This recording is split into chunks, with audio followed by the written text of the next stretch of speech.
On va filer à Moscou retrouver notre ami et correspondant Dominique Derda qui ce matin a choisi de revenir sur une toute nouvelle émission qui vient d'apparaître à la télévision russe et qui est tout entière à la gloire de Vladimir Poutine. On s'y attendait un peu. On avait l'impression pourtant, Dominique, bonjour, qu'il ne manquait pas d'émissions de ce genre en Russie.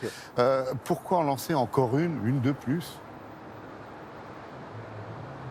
Oui, bonjour Laurent. C'est vrai qu'il est omniprésent, Vladimir Poutine, à la télévision. Les journaux télévisés, tous les jours, consacrent une bonne partie de leur temps d'antenne ici aux activités du président russe. Et il y a sur la plupart des chaînes des émissions quotidiennes ou hebdomadaires qui mettent en valeur sa politique, des émissions dans lesquelles il est bien rare, vous en doutez, qu'on entende la moindre voix discordante ou la moindre critique à l'égard de Vladimir Poutine. Mais à l'évidence, ça ne suffit pas puisque la cote de Vladimir Poutine a dévissé très sérieusement au cours de l'été passé pour retomber à son plus bas niveau depuis 5 ans. Et c'est sans doute ce qui a poussé les dirigeants de la deuxième chaîne de la télévision publique à lancer il y a quelques jours cette toute nouvelle émission qui lui est entièrement consacrée et dont le présentateur, si vous me passez l'expression, en fait vraiment des tonnes pour lui témoigner toute son admiration. C'est ce que je vous propose de voir sur ces images.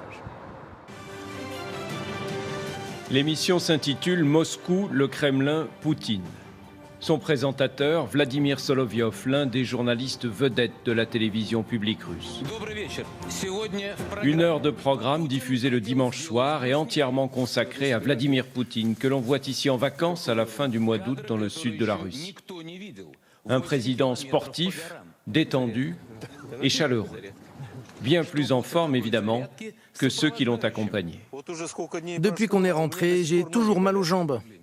Invité en plateau pour commenter ces images, le porte-parole de Vladimir Poutine. Combien d'heures de sport le président fait-il chaque jour pour être toujours en aussi bonne forme? 1 heure de natation tous les matins. Vous imaginez ça? 1 kilomètre à la nage pour un homme ordinaire. Moi-même à pied, j'aurais du mal. Et puis ensuite, il fait de la gym. Et souvent, il joue au hockey.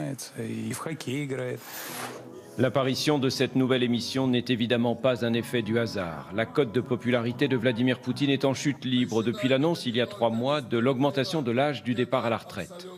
Seuls 54% des Russes se disent prêts à voter à nouveau pour lui aujourd'hui, alors qu'en mars dernier, il a été réélu avec 76% des voix. L'objectif, on l'aura compris, est donc de donner du président russe l'image la plus flatteuse qui soit. Après Poutine le sportif, voici Poutine, l'homme au grand cœur. Quand il est avec cette jeune maman, on voit bien que Poutine aime les enfants. Il a une relation très humaine et très sincère avec eux. Il ne fait pas semblant. Vous savez, Poutine n'aime pas seulement les enfants. Il aime les gens en général. C'est un homme très humain. Depuis son arrivée au pouvoir il y a 18 ans, Vladimir Poutine a pris le contrôle total de la télévision. Mais jamais jusqu'à présent une émission à sa gloire n'avait atteint de tels sommets de dévotion. Et ça veut dire, Dominique, que Poutine se sent vraiment menacé par cette chute de popularité ? Non, écoutez, franchement, très sérieusement, Vladimir Poutine qui a été réélu au mois de mars dernier avec plus de 76% des voix, rien ne semble pouvoir menacer réellement son pouvoir. Mais c'est vrai qu'au Kremlin, on s'inquiète de ces mouvements d'opinion qui sont apparus notamment avec ce projet de réforme des retraites. Vladimir Poutine s'est empressé il y a quelques semaines de revenir un peu sur ce projet en disant que l'augmentation de l'âge de départ à la retraite pour les femmes qui devait être fixée à 63 ans, finalement ce ne serait plus que 60 ans. Et le Kremlin surveille vraiment, comme le lait sur le feu, le moindre petit mouvement de contestation locale par peur qu'il ne prenne de l'ampleur et devienne un mouvement plus national qui, là, évidemment, pourrait entraîner une baisse encore plus forte de la popularité du président. La plupart des manifestations d'opposition sont interdites ici et quand elles ont lieu, elles sont très sévèrement réprimées. Oui, effectivement, ça sent le Kremlin pour Poutine, comme vous dites. Merci Dominique, passez une très belle journée, vous et vos équipes à Moscou, en Russie. Allez.